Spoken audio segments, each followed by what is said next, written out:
All right, I'll click on got it. It's got it. My thing on. Got it. you got it? Yeah.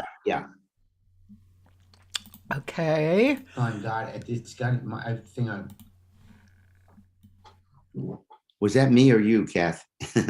I don't know. What did you hear? It kind of came back. What the words I said just came back to me like a second later. So. I'm not sure. That happens. Yeah. Ladies and gentlemen, my guest is Les DeMerle. Old friend of mine, used to live in LA, and you'll see his history is pretty amazing. Great straight ahead drummer, but also, in my mind, you are like one of the leaders of fusion jazz. That's what I think. Anyway, we're going to listen, and while I'm doing some cutting and pasting, we're going to listen to Tonight on the Amelia Island Jazz Festival in 2019. And we'll get into talking. I'm just going to do a little cutting and pasting first. So we're going to listen first, then I'll switch over. Okay, so people can see.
Dennis Marks at the bass.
Wow.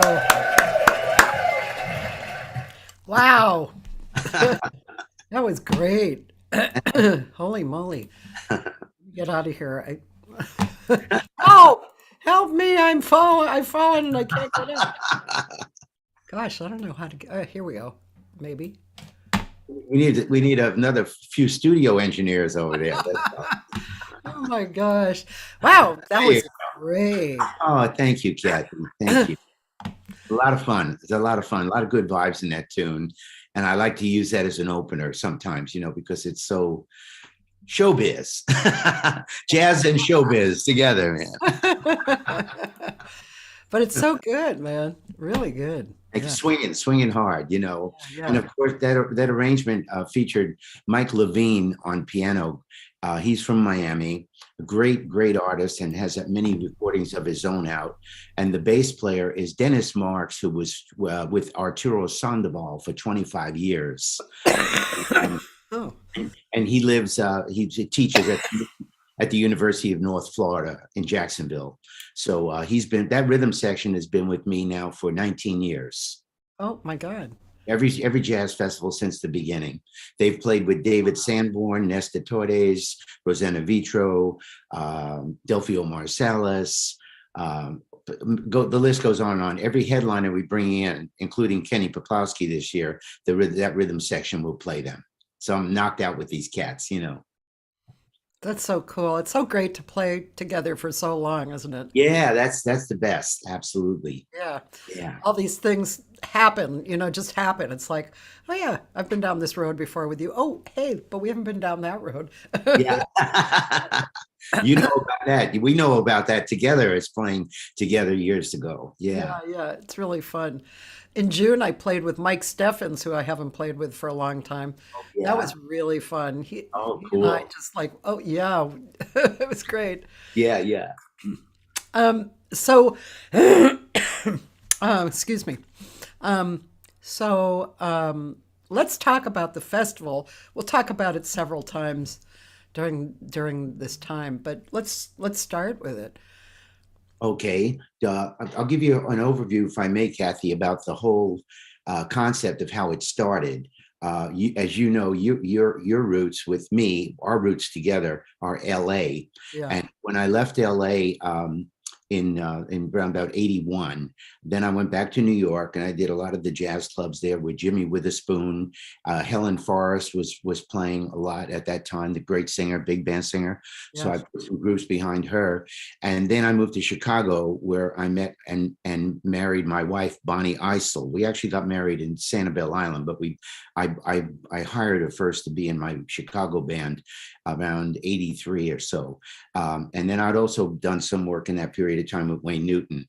So what happened was, after Bonnie and I got together, we booked some work down in Florida to get out of the Chicago winters that actually she had contacts for, mostly hotels. When we got down there, the Ritz-Carlton Hotel in Naples, Florida, offered us a really sweet, kind of like was it January, February, March slot that we did for about 3 years. That's their high season in Naples, Florida. Then that same corporation offered us the house band gig here in Amelia Island in Jacksonville, near Jacksonville. And then when we started that gig, which was 91, we had it up until 2001. When 9/11 happened, the budgets got cut. We had to make a decision. Okay, we're going to stay here and do touring, or are we going to maybe relocate to a city where there's more happening like we did? That's our roots. I'm from New York. She's from Chicago. We had the LA experience. So what happened was we decided to start the jazz festival in 2001. And so it's now we did it 3 years, just Bonnie and I producing it ourselves. Then we took off a few years and we started as a not-for-profit organization to give scholarships away to high school musicians to study jazz. So this is our 19th year now for the Jazz Festival in that vein. Wow. And every year, we try to up the ante a little bit and bring in the biggest acts we can with the budgets that we have to work with. And it's just been a really rewarding feeling to give it to the youth, to turn it, pay it back, pay it forward. I should say, pay it forward. And at the same time, the community here is really supporting of it because it's quality jazz. There are no jazz clubs on Amelia Island. There's only one in Jacksonville. So it's not like we're in a city that you can go out and hear these heavies every night. So when they do come to town and we bring it to town, it's a special event. So we're really excited about our special event, October 2nd to the 9th this year. And we invite all of your following to come on down to Amelia Island, for that week, if you like. And Cathy, if you come, you're on our guest list, Cool. You get free coffees and bagel at every event. Wow. And Amelia Island, whereabouts is Amelia Island? 35 miles north of Jacksonville. Okay. So we are on the East Coast, where our home is here is one mile from the beach. And with the hotel that is going to be the host hotel that last year and this year is the Spring Hill Marriott. And that hotel offers a room deal if you come to the Jazz Festival. And it's only one, not even a block from the beach. So it's really cool. So we're right below Georgia. We're like when you're coming, south and from the north, and you go through Georgia, and we're at exit 373, Amelia Island, Fernandina Beach, and then is Jacksonville, and then is St. Augustine, and then eventually Orlando. But we're at the tip of the state. We're laughing about me coming, but I don't think I'll come this year because it's too close. But I'm showing everybody where Amelia Island is. So I might show up some year, because my husband likes to metal detect. Yeah. And I see that you're just below Savannah, where another friend of mine is. Exactly. We were thinking of actually going to visit her. So you never know. Maybe I'll just schedule it for next year.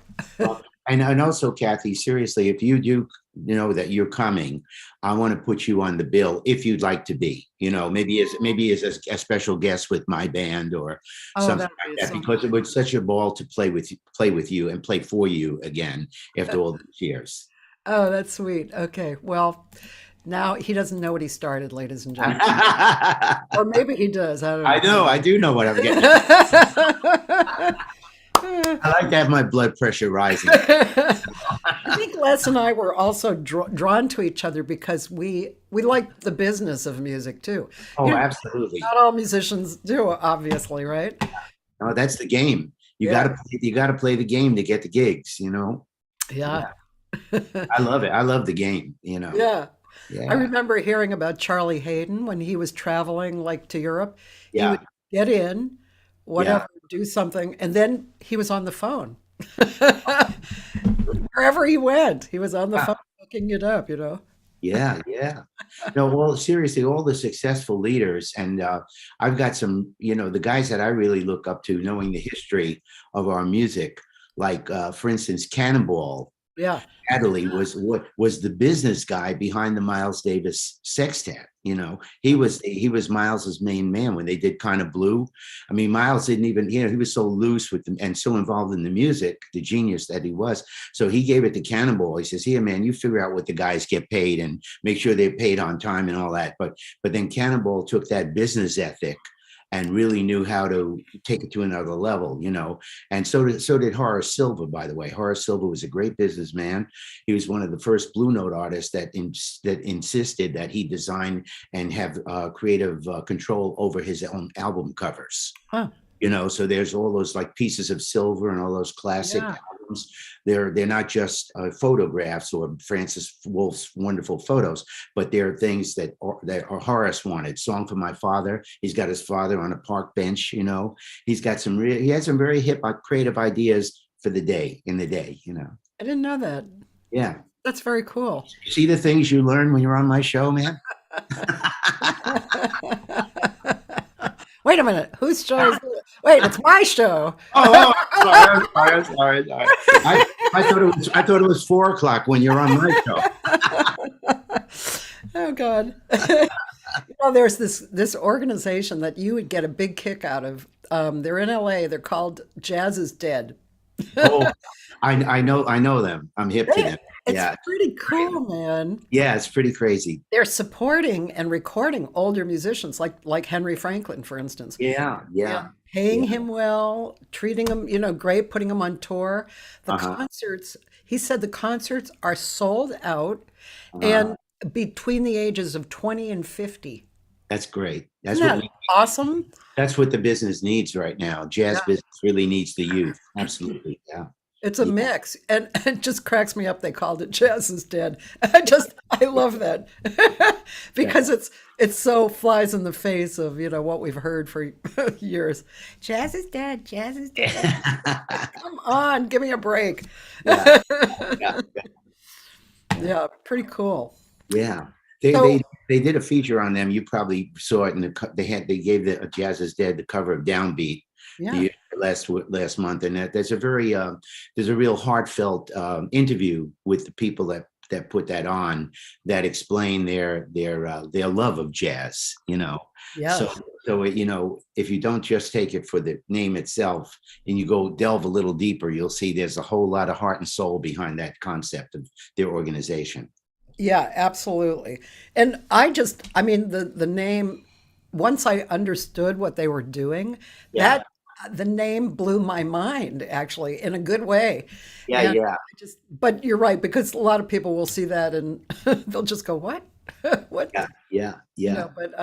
I think it's incredible. I actually have not read that, but I saw Henry Franklin was on the cover. He was listed. His name was listed. I don't know if that was the same issue. I think so. Yeah. And there are some of the other senior players are also profiled in that article. Yeah. Isn't it cool, man? It's very cool. Sure. Yeah. Love it. Yeah. I wanted to ask you, is my recollection, we probably talked about this the last time you were on, but is my recollection that you were kind of leading the fusion jazz direction? Is that an accurate recollection that I have? Well, I'll tell you, in a way it is, Cathy. If you look at the timeline of fusion music, I did my first fusion record in 1969, and in that band was right before Randy Brecker had done like Blood, Sweat, and Tears or Dreams. He was in that band, and he actually it was even in a band that I had prior to that also delved into fusion called Sound 67. And I might put out a recording of that band that I just found about 2 weeks ago. Really? I had these acetates, from that period of time, and I had them mixed in a studio here in Jacksonville. And I think they're good enough to put out on, as cool. As my very first attempt to play, fusion and all that. Yeah. So when we hooked up with the Transfusion band, that was that was around 70, 71, 72. Yeah. And there wasn't that many fusion albums that were that happening. And also my first drum book, which is called Jazz Rock Fusion Volume 1, excuse me. There's a Volume 1 and a Volume 2. That was one of the first drum books ever written on fusion playing. Yeah. There was a great LA drummer, Johnny Guerin, who also wrote one, and both of our books were published by Bob Yeager of Try Music Publishing at the Professional Drum Shop in LA. Yeah. Now my books are under the umbrella of Hal Leonard. They bought them, so now they're available through Hal Leonard. But anyway, because of all those early works, like Billy Cobham's album Spectrum came out in 74. My album Spectrum came out in 69. So I was really, when my record came out, he was with Horace Silver as a sideman.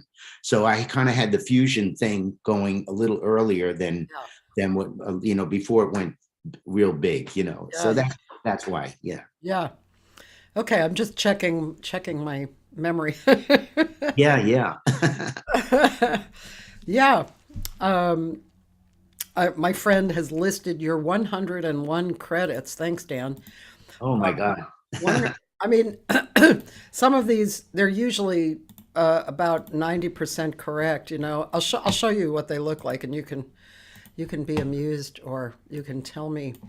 So, and it starts later. So here's the earlier, or these are yeah, the albums, and On Fire, and You're the Bop. That's a tribute to Cole Porter, and yes, all of those are me.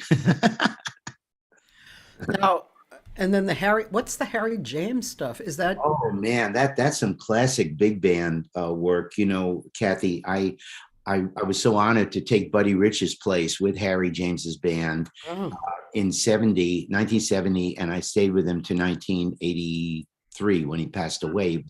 And we did 3 albums for Sheffield Lab that were recorded direct to disc. You had to do the whole side with no mistakes. And we did these live in Hollywood at Wiley Chapel. That was a church. And they're said to be some of the greatest recordings ever, just from the standpoint of the recording, because a direct to disc, you have one microphone that gets the natural acoustics of a big band, and the way they did it with Lincoln Majorca and Doug Sachs, those are the producers. Those albums got all sorts of award for the audio quality alone. Wow. And then the last one we did, called the first one we did of the 3 is called the King James version, and that got a Grammy Award for Harry right before he passed away. So that was really special. And I have a long solo on Cherokee on that record with Harry James. But Harry was like my second father, man. I learned so much from him about playing in a big band, and he featured me, and we played Carnegie Hall twice opposite Buddy Rich. And those are some of my fondest memories. And they're all going to be in my book. I'm working on an autobiography now. Oh, so, cool. Yeah, all the scoop is going to come out in that, I'm sure there'll be some Cathy Segal in that book too. That's going to be a good book. When is that coming out? I hope next year, Cathy. I've been working on it for several years, and it's not easy, I'll tell you that, but I'm about halfway through now. Yeah. I just wrote a tiny little book. I'll show you how tiny it is. And that was like 15 years of just observations that I had. And then during the pandemic, I pulled it all together. But see how little it is? Called The Act of Becoming. It's like a little philosophy, Yeah. And but the editing, shit. Wow. The editing was kind of the hardest part, Can I get one of those? I'd love to buy one. I'm serious. Sure. Love to have one. Yeah, I mean, I can send you one. I'm gonna send a book. Oh, I appreciate it. Thank you, and I'll send you mine when it comes out. Okay, I have Bill Mays's book. That's an entertaining book. And like that. Who else? Yeah, I mean, it's great when musicians write books. Just There's a Bill Mays story. I doubt if it's in the book, but if you know Bill, and I'm sure you do, yeah. you can ask him. He says it's the only time he never ever missed a gig was with Les DeMerle, and I'll tell you, that's true, and I'll tell you why it happened. It's a wild story. He and the bass player Ron McClure were playing with me at Fat Tuesdays in New York around about 83, 84 with Jimmy Witherspoon. And Jimmy had a date in some place way upstate New York. And I took the gig. But of course, the New York guys, none of them had cars. So I had to get a drum student of mine's father to pick them up in Manhattan and drive them way up to upstate New York. And it was a snowstorm and the guy took the wrong exit. So at the downbeat at 9 o'clock, they were off in the woods someplace. They said, well, obviously we're not going to make this gig. So let's go back to New York, So they completely missed the gig. And it was kind of my fault because I should have, maybe had a professional driver with them, make sure I had somebody who really knew the way to a gig. But that's the only time Bill Mays has ever missed a gig. And I hope he can see this show because Bill, I'm telling it on TV right now. It was not your fault. It was my fault. And I'll give you a bar mitzvah this Saturday if you can make it. Oh God. But the funny thing is, so here I am, me, a drummer, and Jimmy Witherspoon, right? And we're up in this little town, upstate New York. And Jimmy's freaking out. He says, where the F is the band?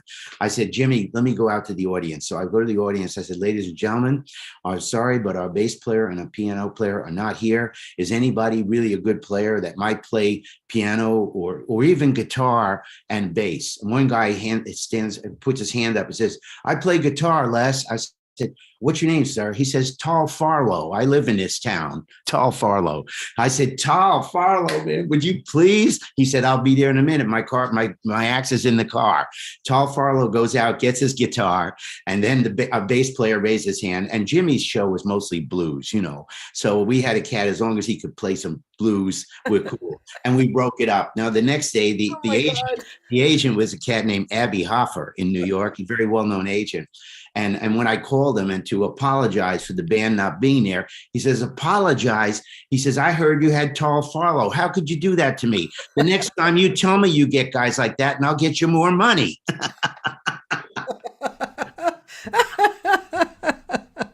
Oh my God. See, that can only happen when you're moving straight ahead, right? Yeah, right. Exactly. Because if you crumble and stop, then it's all dead.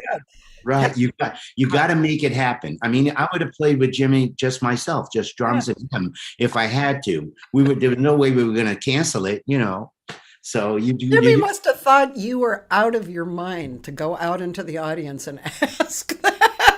He did. Yeah. But I knew that, first of all, Jimmy Witherspoon, I don't know if you're really hip to him, Cathy, but he was a great singer. And there were always musicians in the audience. Like when we played Fat Tuesdays, a lot of the great cats would come by. Benny Golson came by one night. Wow. Hank Jones came by. So I figured somebody out there has got to be a player, And a guy that was there all the time was Bradley from 60 Minutes. Tom Bradley. Yeah. He was a big Spoon fan, And I got Jimmy on one of my records. We might even be able to play a track. Oh, yeah. That's on Hitting the Blue Notes too. It was my trio behind him, singing "Money's Getting Cheaper," and then he does "Going to Chicago." But man, you talk about blues. He's the shouter. Maybe we could find that later in the show. Yeah, Hitting the Blue Notes. Hitting the Blue Notes, Volume 2. And it's the tune is called "Money's Getting Cheaper." Okay, let me just let's see. That'd be fun thing for the show, if you can find it. I'm let's see. I see a sound clip. Hold on, I'm still looking here. Hitting the blue notes. Yeah. Oh yeah, here I am. So. I think I can play this without showing a picture. And that's fine. Sure. Yeah. I'm going to do that and people will just see us. Yeah, that's cool. Yeah. Cool. This is great. Okay, here we go.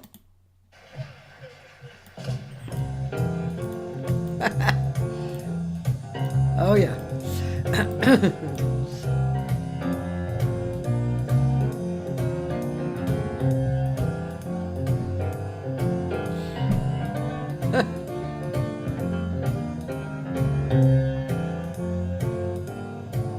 Well, money's getting cheaper, prices get steeper. Found myself a woman, but I just couldn't keep her. Times getting tougher than tough.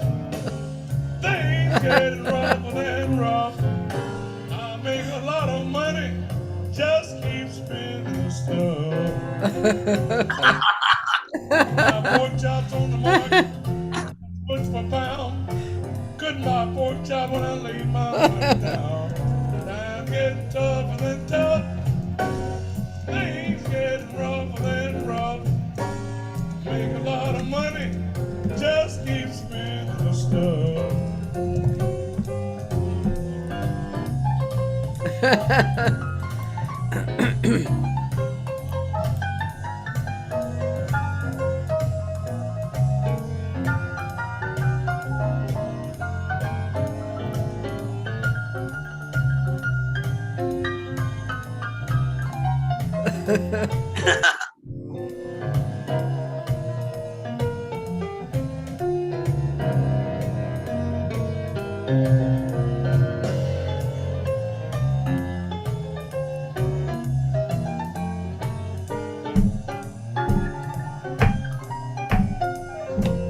Yeah, that's it.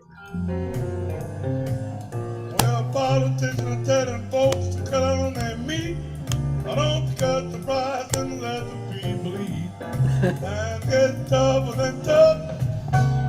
Things get rougher than rough. I make a lot of money, just keep spending stuff. I can't afford to live, but I guess I have to try. Undertaker's got a union and it costs too much to die. Times getting tougher than tough. Things get rougher than rough. I make a lot of money, just keep spending the stuff. Oh yeah.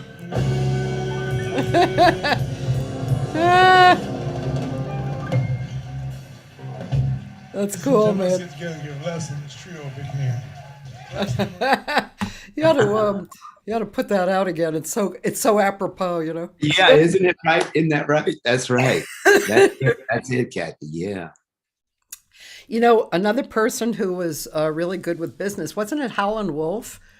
Oh yeah, yeah. Howlin'. Super businessman, right? Yeah, yeah. Yeah, no, there was another, the bass player. Oh man, little Willie Dixon. Mm. Willie Dixon. That in that period, he was a bass player on all those records with B.B. King originally, the Chess records out of Chicago, and Howlin' Wolf. And he was like the business guy that recruited a lot of the talent for Leonard Chess. Yeah, yeah, yeah. B.B. King too. B.B. King was a very good business guy. You know. Yeah, Yeah, yeah. it's great. And so, of course, Little Richard, right? I don't know a lot about him, unfortunately. I Yeah. think I'm pretty sure he was really on it as well. Okay. Um, what? Oh, my friend posted. I don't know if this is an official video, but he posted you with Steve Gadd in 1992, A Night for Louie. Oh my God, that's one of my favorite video clips ever. That's a great story behind that. Yeah, Yeah, I don't know if you want to play that, but I could tell you the story of it. yeah. It looks like it looks okay to play. Yeah. Okay, great. Well, can I set it up by telling you what you're going to see? This is Yeah. this is another one of my favorite nights in my life. As a matter of fact, Bonnie. Well, I'll get to it. We played the Ritz-Carlton here the night before. That was a Saturday night. On Sunday, we had to morning early. We flew to New York to play a tribute to Louis Bellson, and I was honored to be there with Steve Gadd, Butch Miles, Dom Famularo, Charlie Persip, and we were all going to play with Louis' full 17-piece orchestra, one of his tunes. So I chose a really hard tune, probably the hardest of what all the guys chose, called "If I Were a Bellson." It was like a play on "If I Were a Bell," If Yeah. I Were a Bellson. You know, it was written by Frank Mantooth.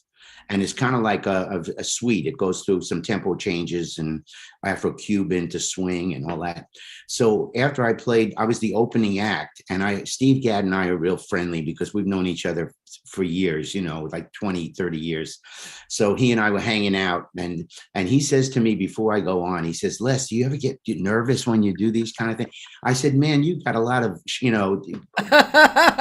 me that. You just played, Central Park with Paul Simon for like 50,000 people. And here we are playing for 300. And you're asking me if I get nervous. What about you, man? So anyway, what happened was I go up and I play my bit, I do my thing, and, I broke it up. And then I say a few words in tribute to Louis. But then I had this idea to ask Steve if he would come up and just improvise a blues with me. Oh. Because I can sing a little bit. So I said, ladies and gentlemen, I happen to have a drummer in New York, my own personal drummer who knows how to play a shuffle beat. His name is Steve Gadd. And the whole audience went crazy because he was the closer, supposed to be the closing guy. And I did this in the first 10 minutes of the concert, and the guy who produced the show, named Jerry Rickey, he almost had a heart attack. He said, I don't believe it. He's bringing out the closer in his opening tune. This is like, it doesn't make sense, But the vibe in the room, because of bringing Steve up, was electric. And then I put them into a blues. And even though we're going to play all this hard music with no chart at all, I looked at Glenn Drews, the lead trumpet player, and I gave him a simple beep boo soup. And that trumpet section locked that in. Then the trombones came up with another riff, and then Georgie Young, the saxophone player from Saturday Night Live, came up with another riff, and we just build this thing like Basie's band. And Steve Gadd is chopping wood back there, and I'm up there acting like Cab Calloway, and the whole place goes nuts, So that's that video. Oh my God! Okay. Dan, you found a good one. Okay. Yeah. Thank you, Dan. Thanks a lot, Dan. Oh, okay. Let me get there. Okay. And Bonnie, by the way, took this video. Oh. Bonnie was on a chair with our little camcorder in the back with high heels on, taking that video. That figures. Let's see here.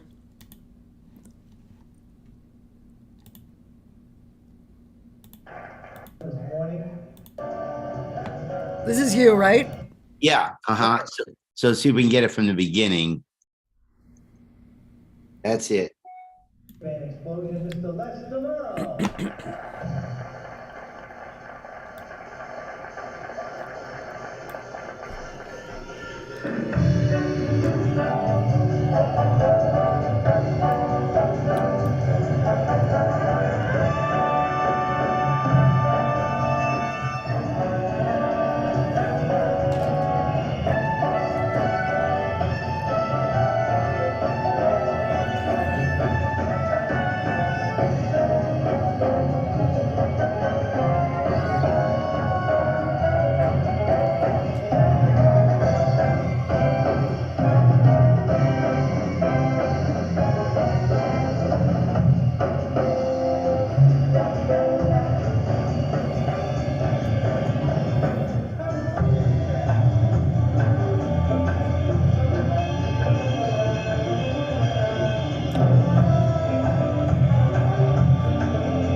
Oh man.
Oh my God.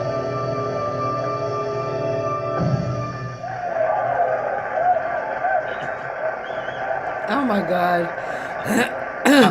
Now, a little later, if you fast forward it, Cathy, there's a bunch of talking, and then Steve Gadd comes on. So Okay. just fast forward a little bit. But for a minute, I just have to say, wow. Yes. Oh. Oh my God. Oh, if I was one of the musicians in the band, I would have been electrified, okay, I'm going, God, that was incredible. I don't Oh, thank you, Cathy. The band played great, and you got Louis Belson sitting right in the front row. Oh, So really? how can he's right there in the front row. We're playing to him, Yeah. So this is where all the talking is, and What are you talking about? How great he is? yeah, all that. Now, if you back up just a little bit, about how great Louis is, like right about there. That's good. That's right there. This will give you the idea. Now I introduce Steve Gadd in just a minute. And I wanted to do something a little bit different than Cat today because I just feel home. When I'm in New York, I'm a New York boy, by the way. I figured at the airport today, Jerry Ricky didn't send a ride out for me. So I had to write a song. So I happen to have a drummer in the audience, my own personal drummer in New York, who knows how to play a shuffle beat. His name is Mr. Steve Gadd. He's going to join me on this tour. Here's Steve. Steve Gadd, give it up.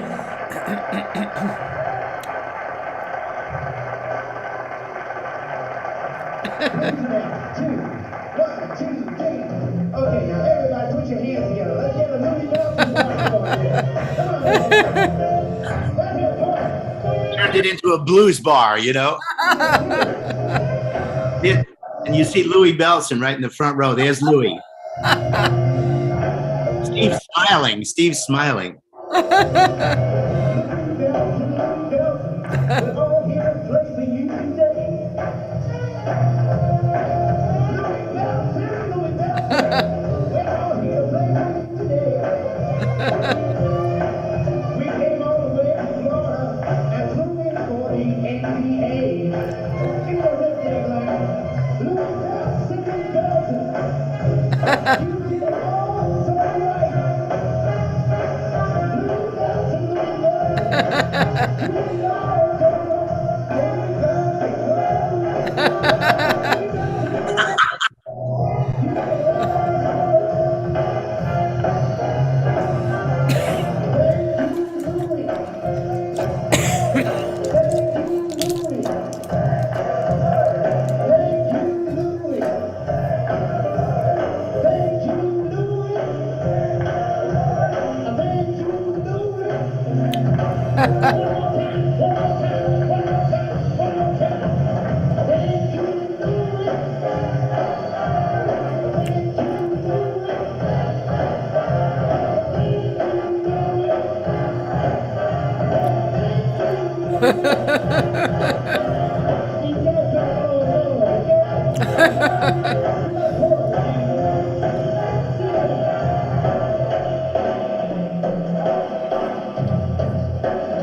Louis Belson, ladies and gentlemen, the bad dad. The bad dad. Oh, God, that's so cute, man. Good drums, big trumpet, give us a good. Wow. That's it. What a clip, man. That's an amazing. That's one of my favorite clips of all time. Thank you, Dan, for finding that one. Yeah. That's really amazing. And yeah, Louis Belson was just Oh, the man. He was the man. He's an angel. He was an angel put on earth for sure. yeah. Unbelievable. Did Yeah. you get to know? Did you know him well, Cathy? I didn't know him super well, but I was dating Andy McIntosh at the time. Yeah, saxophone player. Sure. Yeah, when and Yeah. Andy was in the band, so I would go Yeah. to gigs and hang out. And Yeah. he was such a kind, incredible player, well respected, kind, you know. I Yes. could when I thought of him and Pearl Bailey, that was like, Yeah. let me think about that for a minute. 'Cause there must have been something really beautiful and decent about her, though, to Yeah, be. yeah. 'Cause Oh, they were yeah. together a long time, right? A long time. Yeah. Yeah. Yeah. Yeah. Well, Pearl, I didn't know Pearl that well, but I knew Louis very well. And every time he was around Pearl, Pearl was kind of like, she wore the pants in the family. She was the stronger of the two that way. But Louis totally had reign to be the artist that he was. Yeah. on, on his own, do his own thing. But when they were on a bill together, that's when I usually saw them. She would if Louis, like, for instance, if he signed autographs after a show, he would wait until the very last person. He didn't care if it was 3 hours. He would sign and talk to everybody that came up to buy a CD or ask for his autograph. He was just that kind of person. He never rushed because he would just take his time. He was mellow. But Pearl would say, Louis, 5 minutes, come on, pick him up and take him away, like that. They had a daughter, didn't they? Yeah, they had a few kids. Some they adopted. He had a son called Tony Belson, and I'm sorry I don't remember their daughter's name. Now his last wife, Francine Belson, was actually at that concert sitting with Louis. He had married Francine about maybe 6 years prior to that. No, that was pretty closer to that. Maybe only about a year before that clip. That clip was done in 1992, by the way. That's how far back that clip goes. Yeah. Yeah. God, that looked like a great time. Woo! Oh man, it's hard to believe that I played with that kind of energy on No Sleep, because we played in here in Jacksonville the night before. We went right to the airport in the morning, went to a rehearsal at NOLA Studios, and then did the show. And then we got back in a cab about 3 hours later, and we were back on stage here the following night. So It was crazy, Wow, that's just like nuts, man. Yeah. You're you were. See, that's, for those of you watching, that was a great example of Les DeMerle, Oh man. Man, Thank you. Thank you. Wild. So I'm sure I asked you this last time, but just to touch on this. So when you grew up in New York, did you like go to drums immediately, or what happened? Yeah, when I was 8 years old, my kid brother Larry, who still lives in LA in Mission Hills, we wanted to learn about horses when we were kids, like cowboys and Indians.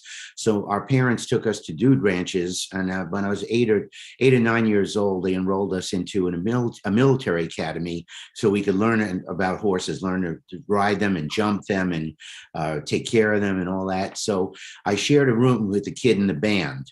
And he was a clarinet player, and I was already into music, but I didn't know I wanted to play drums yet. But I was always like popping my fingers and taking knives and forks, like drummers do when they're kids, and play on beat things, So anyway, on the way back to Middle Village, where we were living in Long Island, I asked my father to pull over to a music store window for Christmas, and I asked him if he would buy me a snare drum, and he said, well, you don't know anything about drums, Les. I said, I promise, Dad, I'll learn to play that if you just buy it for me. And he says, okay, but as soon as we get home, I'm going to enroll you with music lessons at the local neighborhood music store, which he did. And my teacher was Bob Livingston, who at that time was a studio musician in New York, playing on the Pat Boone Show. Oh. So he's the guy that really turned me on to jazz. I'm only 8, 9, 10 years old, and he's telling me about Art Blakey, Max Roach, Buddy Rich, Gene Krupa, all that. So after about 8 years of study with him, when I'm 16 years old, he starts to get around my parents to take me to the jazz clubs in New York. And that's when the story comes where my dad takes me to hear Lionel Hampton at the Metropole. And I sit in with Lionel Hampton, and right. My father buys the whole band a drink. And he goes over to Hamp and says, that was great. Thanks for letting the kid play, Hamp. Let me buy the band a drink. He said, man, the kid can play. Forget the band. Just buy me a double, So and that was like my first break. But anyway, that's when I really knew, like in my teenage years, that I wanted to do it full time. And a few years later, I got to be, started with the fusion music and my own bands in '67. I started getting reviews in Downbeat and whatnot.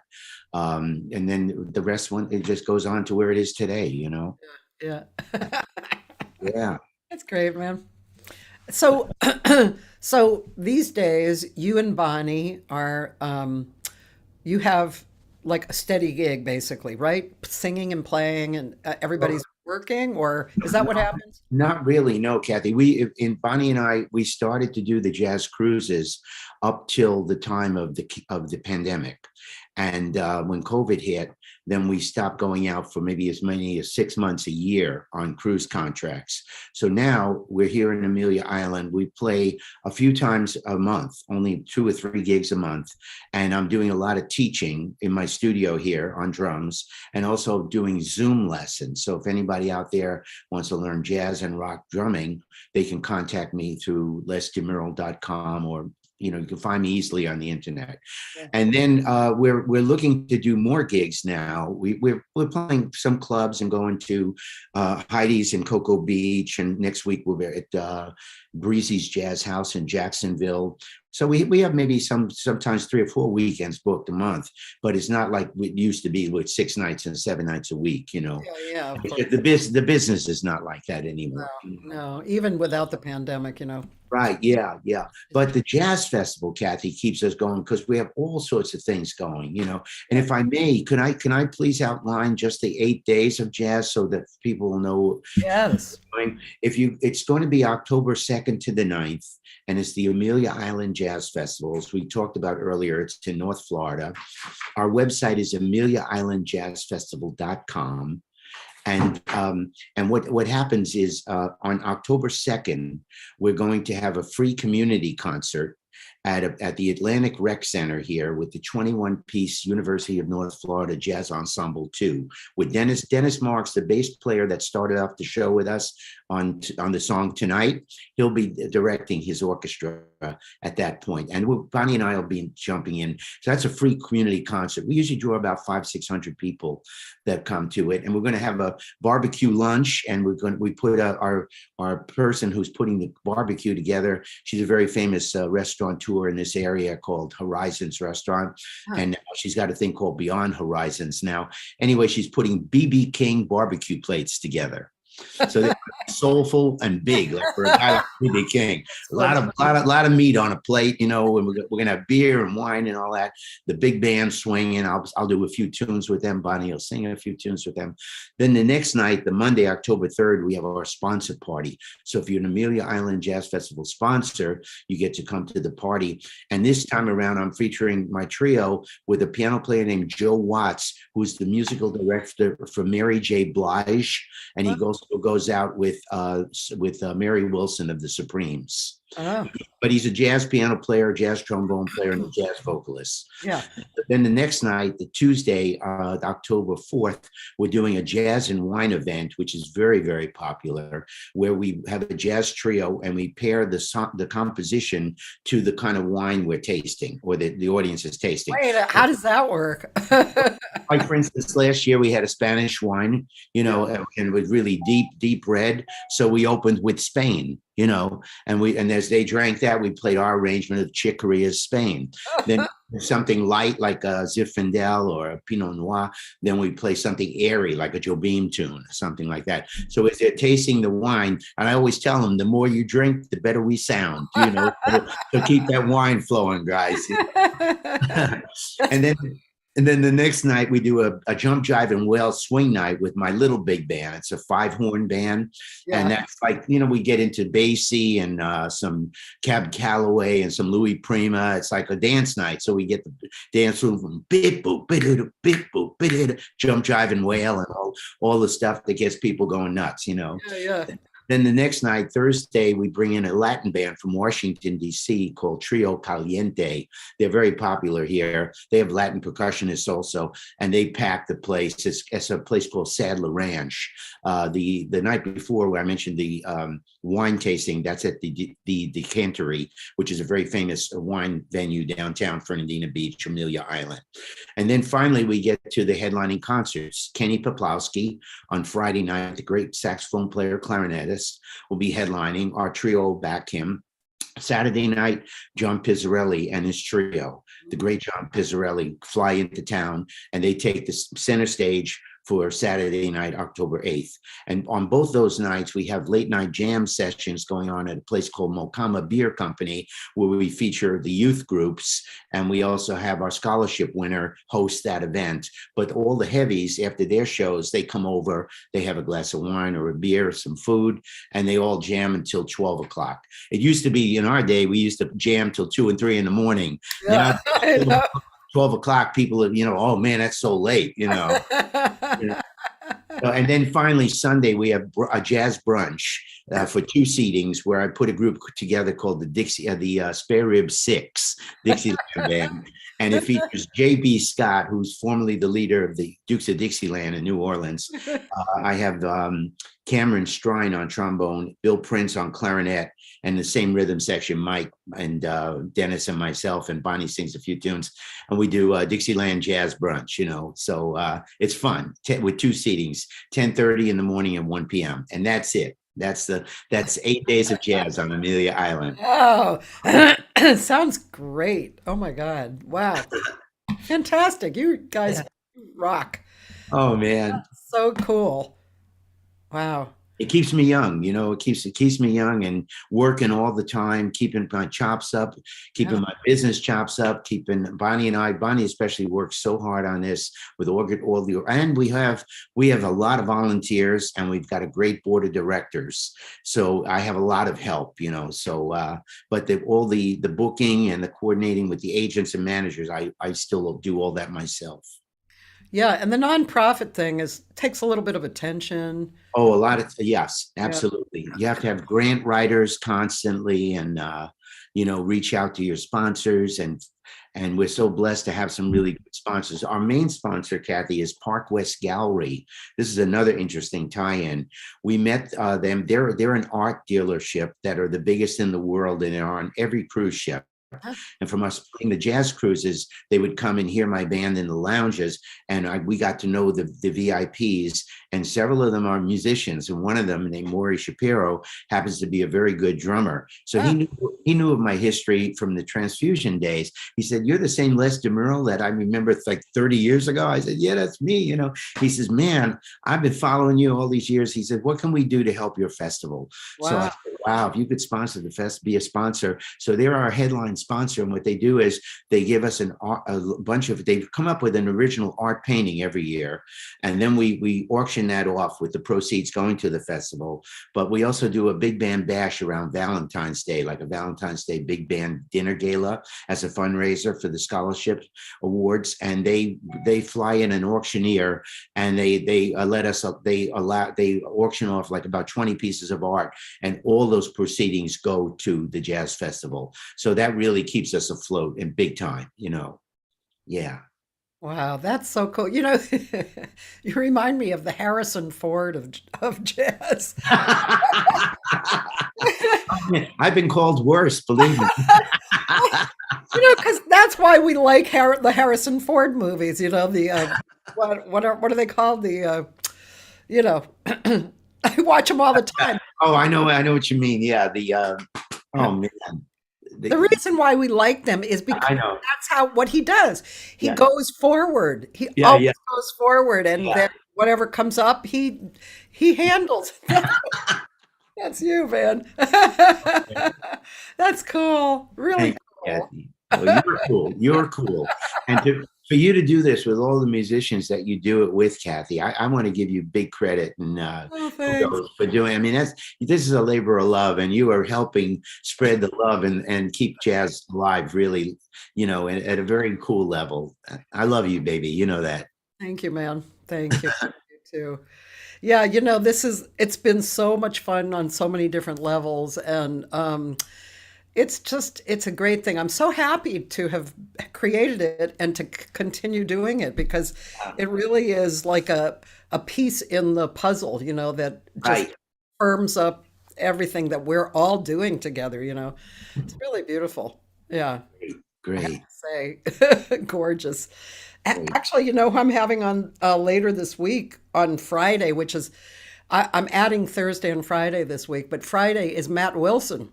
Oh my God! Please tell him I said hello. I will.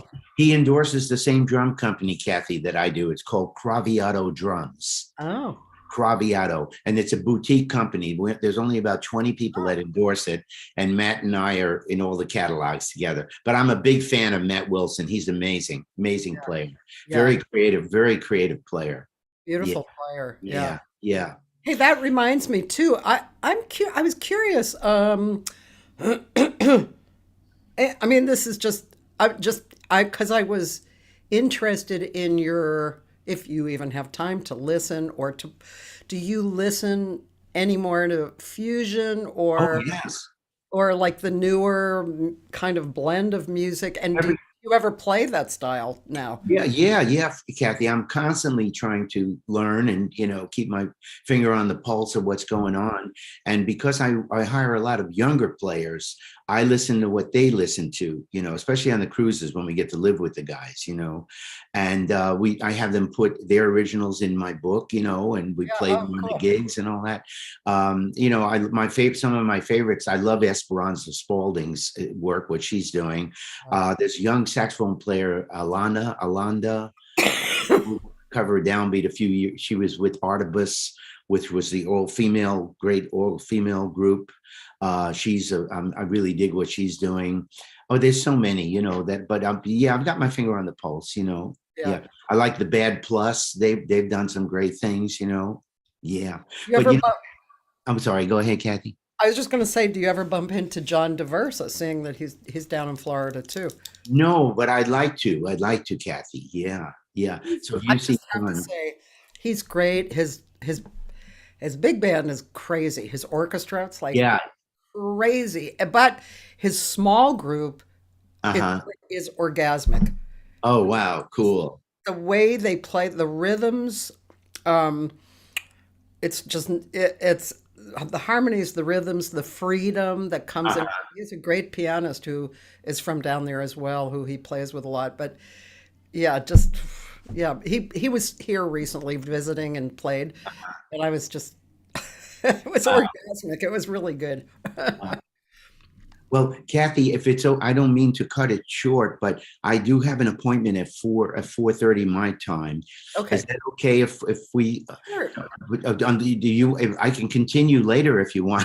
I do you is that okay? I thought Totally fine. I can stay on and just do my own thing. So, which I will. I'll stay on and do a little bit. Maybe I'll play you again, or talk about. I think there's something with Randy Brecker that I can play from 2014 at the festival. So, Oh, wow. Yeah, that's fabulous. yeah, Fabulous. Okay. Can I just sign off, Kathy, by saying thank you so much. thank Thank you. you so much. I'm looking forward to seeing this because, man, we covered some great music today, and you brought a smile to my face by choosing those tunes that you played. And Thank you, Liz. Send my love to Bonnie, and have a great festival. And anybody living over there or traveling, go over there, man. That's going to be so much fun. Oh, God. yeah, AmeliaIslandJazzFestival.com. Just go there. All the information is right there. Okay. Okay, Kathy, thank you, sweetheart. Thanks, Liz. Okay, we'll see you again. See you soon. Okay. Okay, Bye. bye-bye. So, yeah, so that was really fun. Les DeMerle. Thanks, Joyce. Uh, yeah, speaking of women, I'll tell you who's on this week. Tomorrow is Tina Raymond's quartet. Tina Raymond is a really, really great drummer. She lives in LA. She's she just has the best feel and creativity. She's really a great drummer, and she met a group of women at like a NAMM convention or something, and they decided to record together, and they call themselves the Aesthesis Quartet. I hope I said that right, but anyway, we'll find out tomorrow because they're all on tomorrow. The next day, Billy Drews. Now, for those of you who have known jazz for a long time, you're probably familiar with his name. And for those of you who aren't, Billy Drews has been in the business for a long time. He's incredibly respected and renowned. He lives on the East Coast. He's a woodwindist primarily, and pianist and drummer too. Extremely creative. He's probably around my age, I guess. But anyway, he's super famous. I'm not even sure if his dad was the senior Drews, who was really famous player or not. But anyway, that's Wednesday. Then this week is unusual because I'm adding some people in who just can't do it Monday through Wednesday. So Thursday is an old friend of mine. It's actually earlier on Thursday, 10 to 12. And it's a singer named Connie Olson. Now, some of you in LA know her because she lived for a long time in LA. And she lives in Minneapolis, which, you know, is home to a lot of great music, especially funk and studio stuff. And she's been a studio singer and she's been a live singer. And she's had thematic shows and she's very experienced. She has a beautiful point of view of the world. She's fun. So that's Thursday morning, 10 to 12, instead of our usual 12 to 2. And then Friday, as I was saying to Les, the great renowned drummer, Matt Wilson, he's a New Yorker. And gosh, he's played with so many people. I mean, he's a very in-demand drummer right now. He's not that old. I think he's younger than me. And yeah, he's played for a lot of people. And he's really a cool guy. I've heard him speak at some of the conventions, the jazz conventions, and he's got a cool point of view. So I'm looking forward to speaking with him. Who else? I'll give you a kind of a rundown of who's, you know, I have the archives.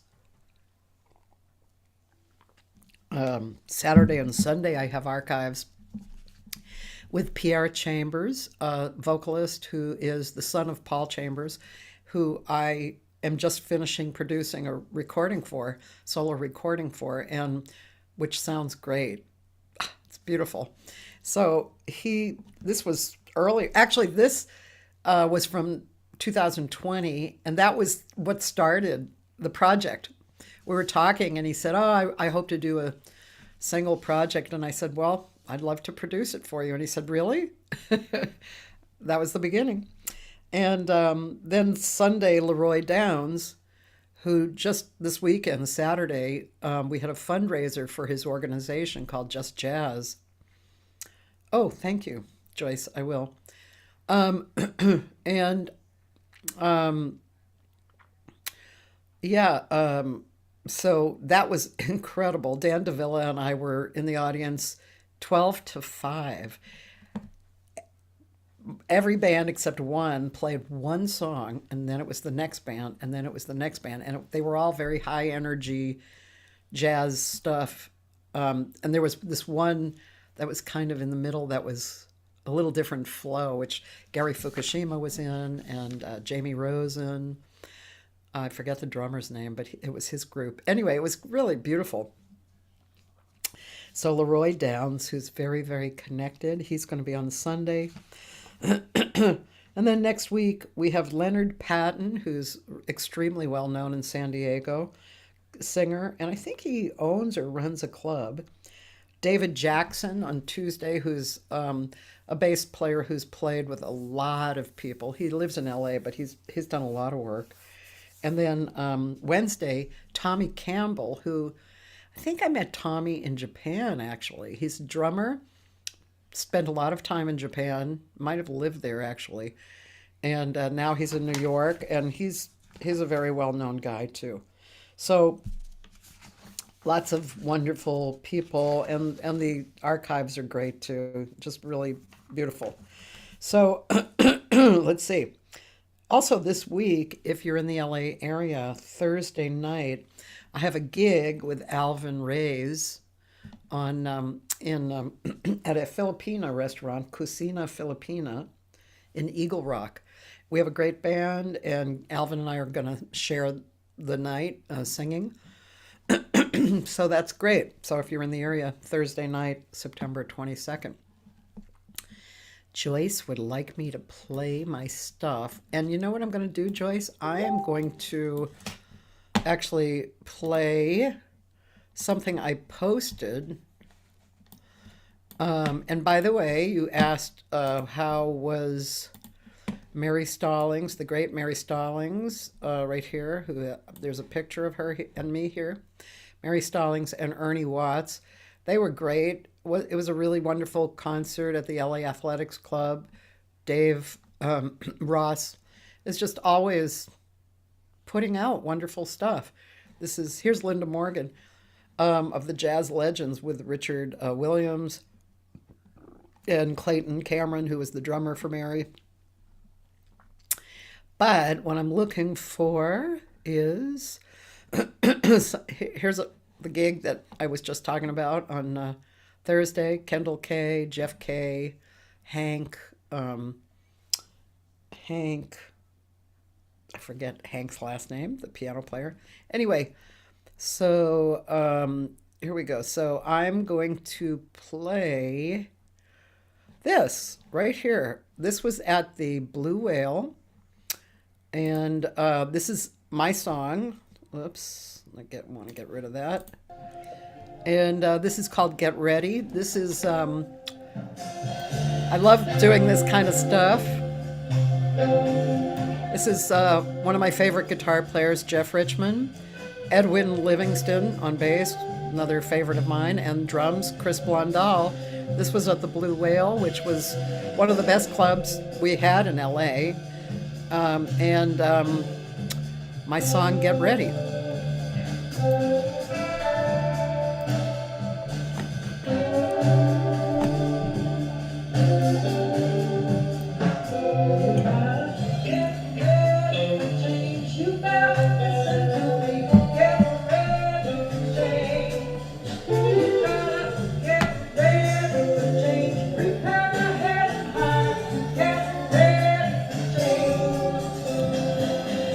Life is a blast from the present to the past.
Oh man, that was a really great night.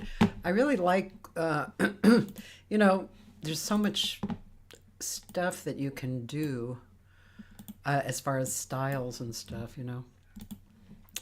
But I really like that style especially.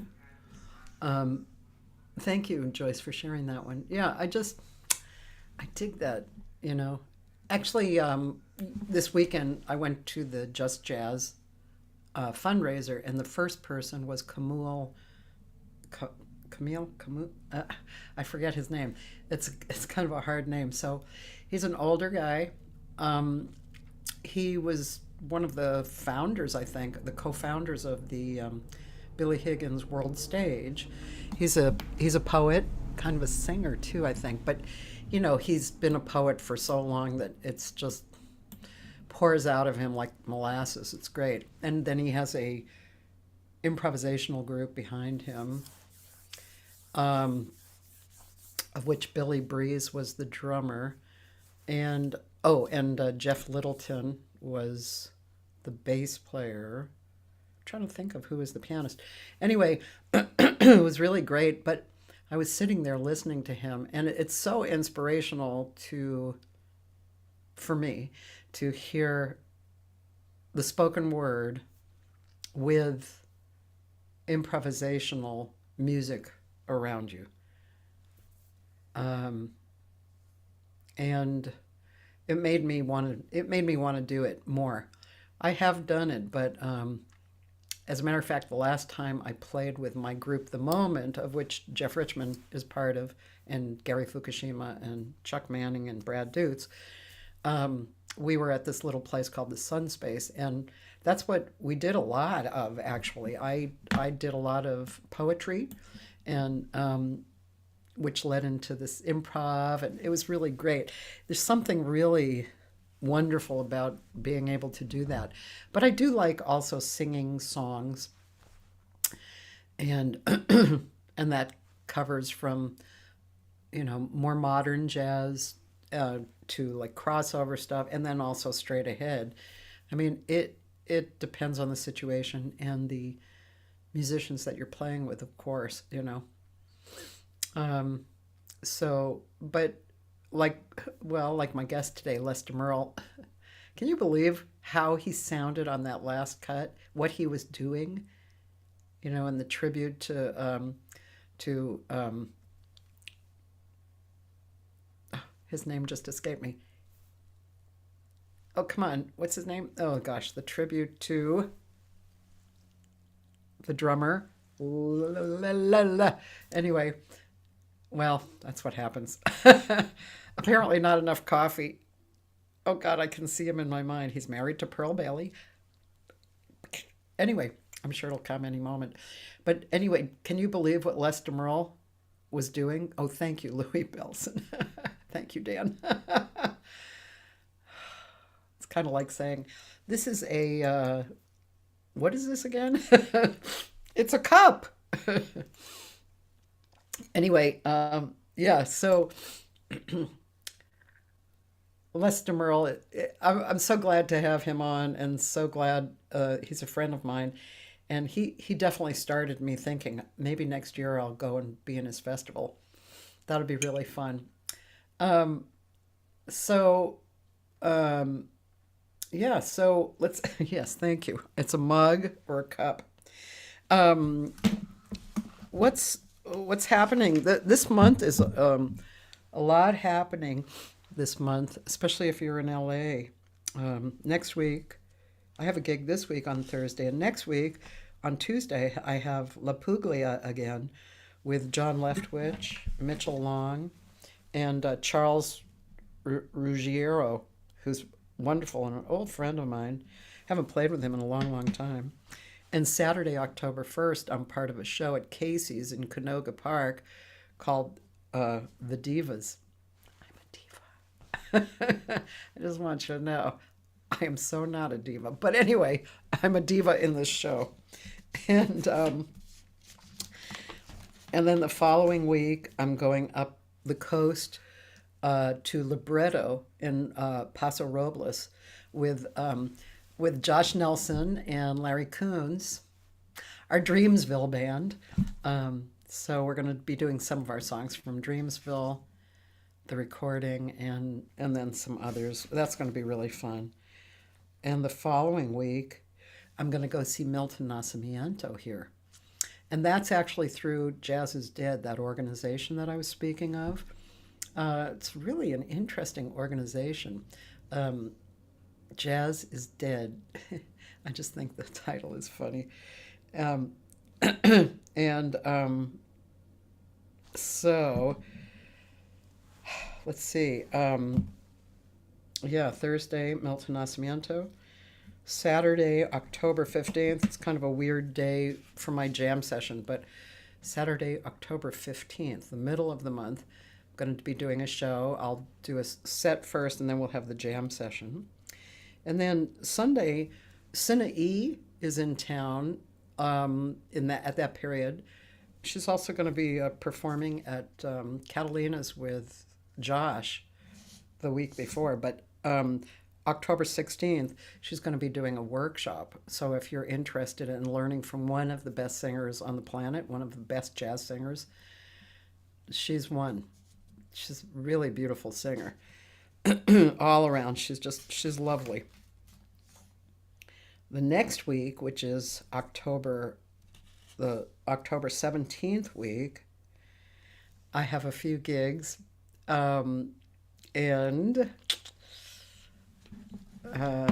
Thank you, Joyce. I did not know. That would be great, wouldn't it? Arturo O'Farrell. Yeah, wonderful. I'm going to look into that, Joyce. Let's see. October 19th, I'll be in up the coast in. Let's see. Where is that? That is. Let's see here. Oh, Solvang. Yeah, so I'll be in Solvang, actually, with guitarist Jamie Finley.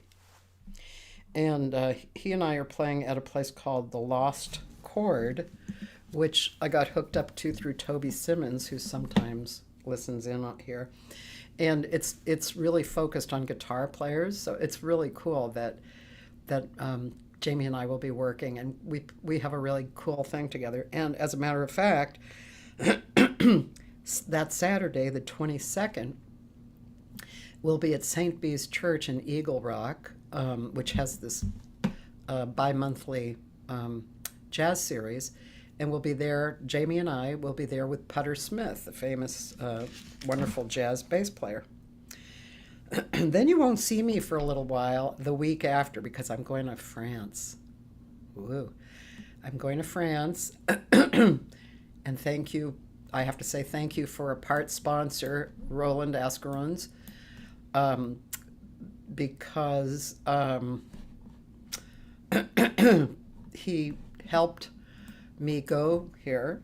And it's going to be a workshop with Vinx, who was a guest a few months ago on the show, and very creative guy, sang with a lot of people, created with a lot of people. Okay, Joyce, come on. And then, so the workshop is a week in southern France, and then I decided I had to go to Paris because it was so close. So my husband's going to meet me in Paris, and we're going to have a Parisian holiday. And now that I have interviewed Tierney Sutton's husband, Serge Merlot, and I'm going to be interviewing some other French musicians, and I just got into this. The French jazz musicians are amazing, so I'm going to have a lot of fun hanging out, maybe singing a little, whatever. So it's a big month. October's a big month. I don't know if you guys can see this. It's just interesting. So I put up a microphone recently and a baffle and a preamp, and I've connected it into my Logic. And you know, in the last 3 years, there's been a lot of musicians who did that. They set up a little connection studio, and they were creating together. And I don't know why. I wasn't really driven to do that. And so I didn't push it, you know. And recently, great guitar player, John March, who asked me if I wanted to work on something. And so I got the vibe, you know. It was just like, oh, okay, I'm going to do it now. So I got a few things from Diana Lynn Wallace. She gave me the mic and the baffle. I bought my own preamp. Got a lesson from Diana and from Dory Amarillo and Mike Hatfield. And so I've gotten into my Logic, and now I'm working on 2 different projects right now. The Nonette project, which some of you have heard, with John Leftwich. He wrote beautiful arrangements for 8 pieces, but we call it a Nonette to include me. And so I'm working on that. And also, for those of you who are familiar with my Social Anthems Volume 1, which came out about 2 years ago, I've been working on finishing up Volume 2 and just kind of cleaning up vocals and stuff. So this actually is perfect to work on. Now I just have to focus my time and work on what I have to work on while practicing every day and keeping my voice in shape. My state of mind is pretty good, and I keep working. I keep doing 4 or 5 gigs a month, which is great. And so this is like kind of a week or a month in the life of a singer who is kind of a creator and a business person. I also just found out about a new place for those of you who are Sunspace fans. I know some of you out there are. I found out about a new place, actually, where, well, first of all, I'll tell you about it. It's called the Oracle, with an O, Oracle. And it's downtown LA. And if you remember, Sunspace on Tuesdays had something called Unusual Tuesdays. The owner of Sunspace was a guy who had worked in the movie industry. His name was Noel.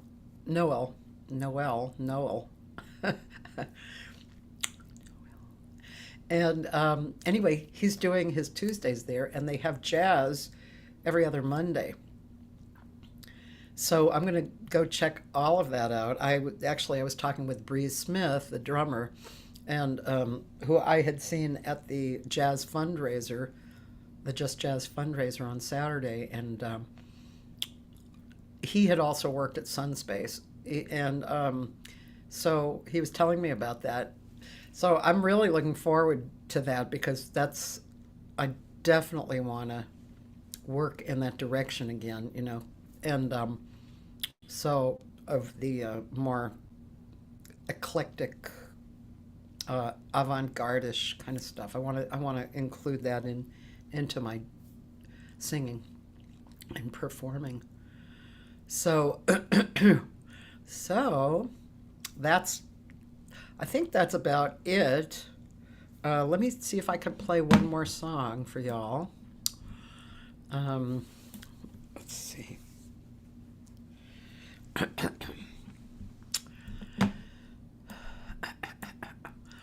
I'm looking for one more song. Let's see.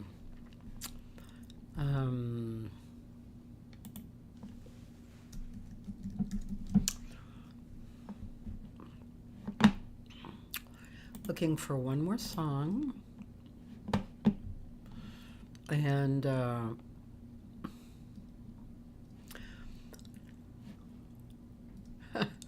well, I would play my own song, but I actually just saw something that might be fun to play. This is actually, and I could play this is just a home video. So this was a friend of mine This is a friend of mine and me, Stephanie Haynes, and we're just having some fun. And Stephanie was one of my favorite all-time singers. She passed away from cancer about 8 years ago or so. I can't remember, something like that. But anyway, this is at my home. I think it might have been a workshop that Stephanie was doing. I can't quite remember, but just having some fun.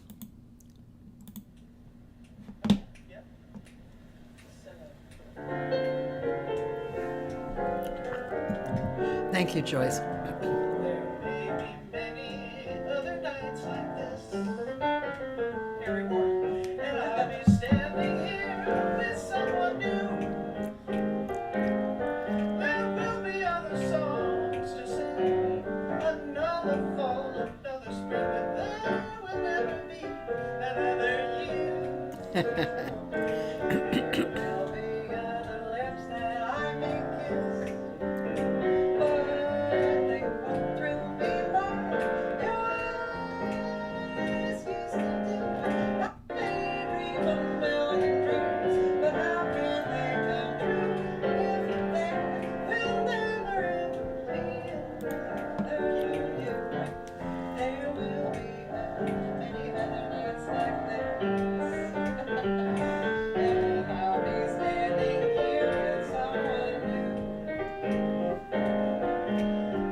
Okay, that was cool. Very cool. So that was Stephanie Haynes. She was she was obviously an amazing singer, right? And yeah, she was my dear friend for many years. And I miss her. She's, yeah, just a great person, great singer. Okay, ladies and gentlemen, I'm going to get off now. Tomorrow, the all-women quartet, Tina Raymond, well, not led by Tina Raymond, but she's my friend, the drummer, and it's called the Aesthesis. Aesthesis. It must be Aesthesis Quartet. Great record, by the way. If you haven't checked it out, it's spelled Esthesis. Aesthesis. It's really a really good record. So that's tomorrow. And I will see you. And thanks for being here. Thanks to Les DeMerle, always, for being the great spirit and great drummer that he is. And if you're in the mood to go to Florida, or if you're in Florida, the Amelia Island Jazz Festival.com, starting in October, early October.